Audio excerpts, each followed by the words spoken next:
Hey, it's Darius, and today we're going to look at EA Review, Part 2, a topic known as business expenses.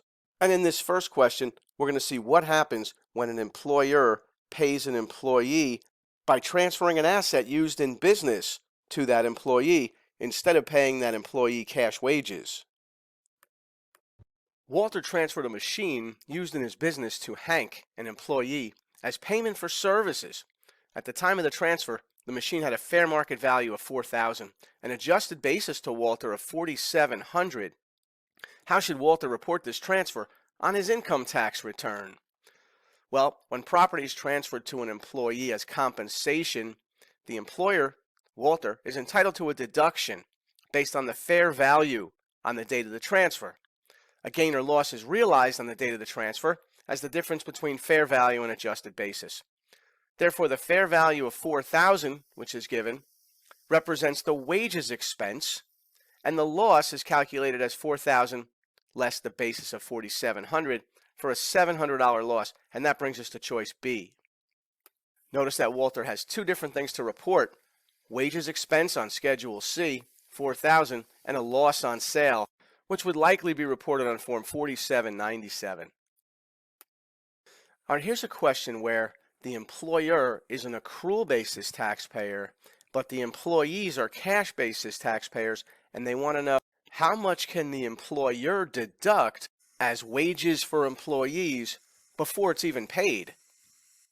So December 31st, 2021, Harvey, a calendar year accrual basis taxpayer, accrued wages that had been earned by his employees but had not yet been paid.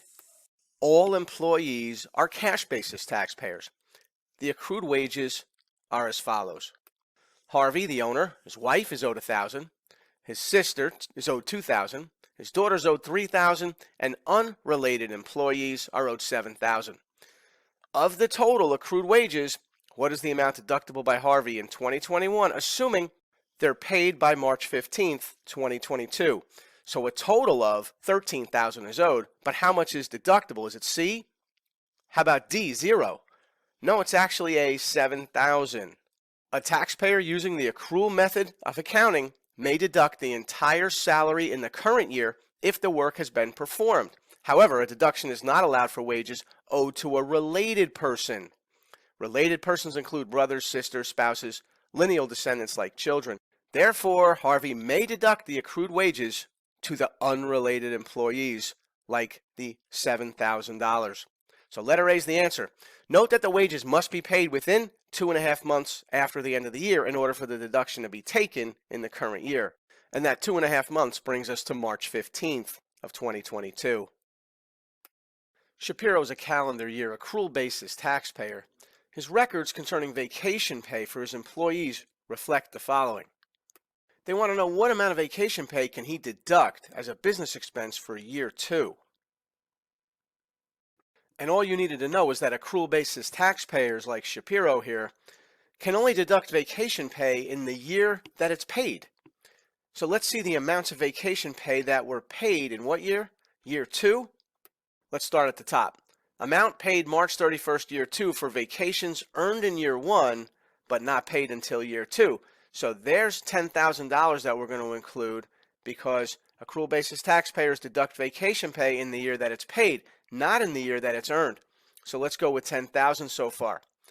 Then we have amounts accrued and paid in year 2, $30,000. So we're up to $40,000. Now the third one says amounts accrued in year 2 and paid by March 15th of year 3. Well, that's a year 3 deduction. And then amounts accrued in year 2 and paid May 1st of year 3. Again, that's a year 3 deduction. $40,000, letter A. That's the amount of vacation pay that Shapiro can deduct as a business expense for year 2. So in this question, we just saw that vacation pay cannot be deducted before it's paid, even though regular wages could be. So even for an accrual basis taxpayer, when it comes to vacation pay, deduct it only in the year that it's paid. And only $40,000 was paid in year 2.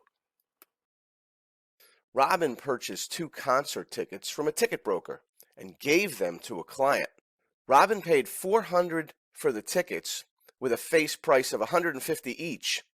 So they were worth $300. She paid $400. Robin is a self-employed financial services consultant.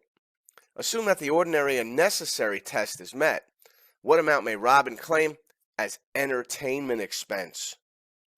And the minute you see entertainment, you know the answer is zero, because as far back as 2018, that's when expenses for entertainment became no longer deductible. So the answer is D, zero. Jones owns a tool and die shop. Which of the following assets placed in service in the current year and used for business can be depreciated using Section 179?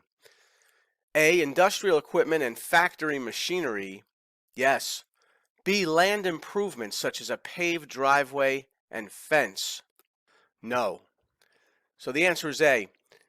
Land improvements such as a paved driveway or fence, they can be depreciated, but not under Section 179. Remember what Section 179 is? That's like depreciation on steroids, where you get that very fast, immediate deduction in the current year. But that would only be available for machinery and equipment. So the answer is A. If you found this type of learning helpful, get yourself on I-75 with me, Darius Clark, where the right teacher makes all the difference. Get on I-75 and be home soon.